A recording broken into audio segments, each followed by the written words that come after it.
What's up, guys? What's going on? I'm Paul. This is Pauline Theology's daily devotional, and we're going through the book of John. We are on a big pivotal moment in the Lazarus story, in the Lazarus pericope. So if you haven't started reading yet, go ahead and check out John chapter 11, verses 23 through 26, and we will discuss the 4 questions when you come back. If you've already read it, we're going to dive in. I'm not sure if I said this is Trust in Jesus Ministries, but we're here to help you to trust in Jesus more. And I hope that through these scriptures, the reading, the studying, the questions, that we can do that. Hey, let's jump on into it, right? So what's going on, man? We have Jesus coming, finally meeting with the family of the deceased of Lazarus. And Martha comes out and she is distraught when she talks to Jesus because of the fact that her brother is dead and Jesus could have saved him. She says, if you were there. And in a way, like I said, it was maybe a rebuke, but also just a testimony to the person of Jesus, like trusting Jesus and knowing that he has the power, that he has all the power and he can do anything. Because even after that, she says that, and even now still, I know that whatever you ask God, he'll give to you. So in one way, it's like her breaking down and just opening up to Jesus about the problems or the discouragement or the toil, the torment, and all of these doubts that she has in her head. She's opening up to Jesus about that. But she keeps it logical because she maintains focus on the reality of the situation. And we're going to see something different about Mary and her conversation with Jesus. But I'm skipping ahead. Anyway, so what happened is after this has happened, Jesus replies to her.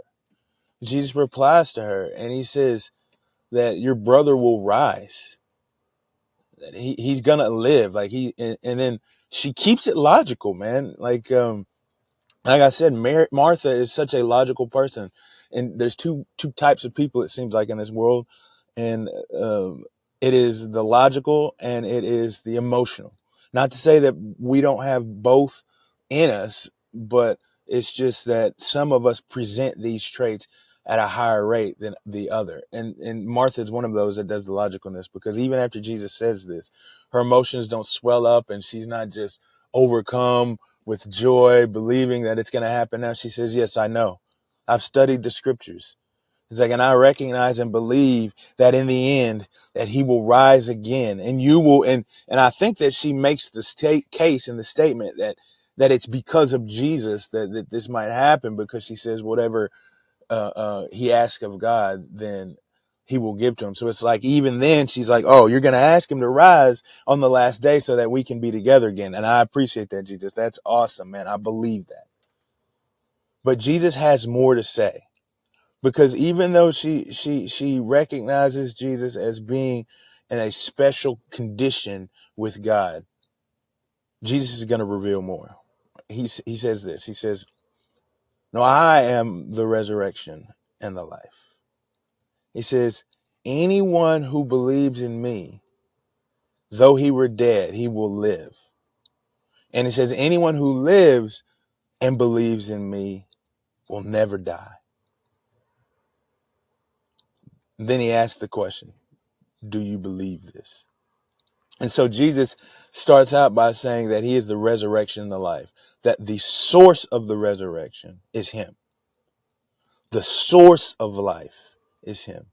This is another I am statement. One of the statements that we see throughout this discourse that Jesus has been having between the Pharisees, the ruling elite, the people of Jerusalem and Judea, and he's been calling himself, I am the light of the world.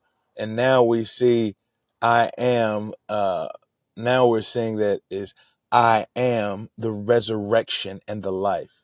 And this one's got a double, you know what I'm saying? He's two things.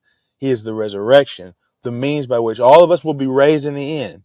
But he's also life, the means by which we can actually have living. And we've saw that, or we've seen throughout the scriptures that we've been reading, that this life is a relationship or a fulfillment, this overwhelming sense of connection and um, connection and um, relationship with God. That's what the life is. And that is what Jesus is. He is the fount from which all of this comes. And so he declares this to her. He makes this known, and then he asks her the question. So what's to say about God? Well, it says that God, Jesus, is the source of life.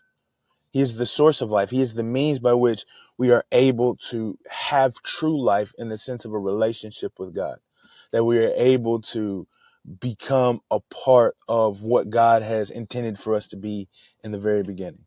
He is the only way for this. And he makes that absolutely clear. Later on, especially when he says that no one comes to the Father but through me. And so he is the source of life. What does this say about man?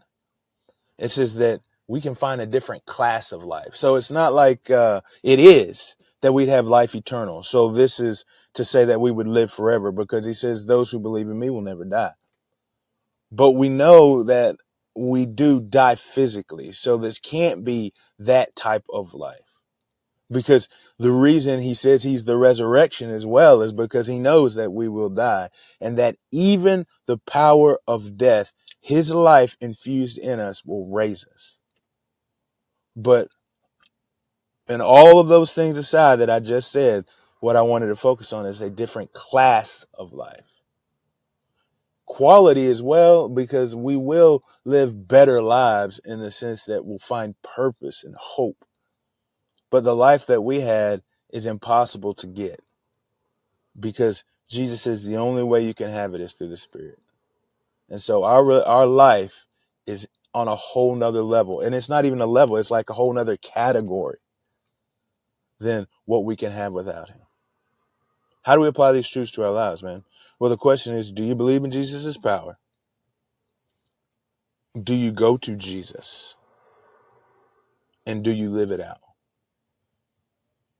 Jesus has the power. He is the one of which the source of life comes from. Do we go to him? Because he is the only way that we can have this life. So today, I want you to examine your life and examine your motives, examine your thoughts, man, and then contemplate on just the goodness of God. I appreciate you guys for listening, and I'll see you in the next episode.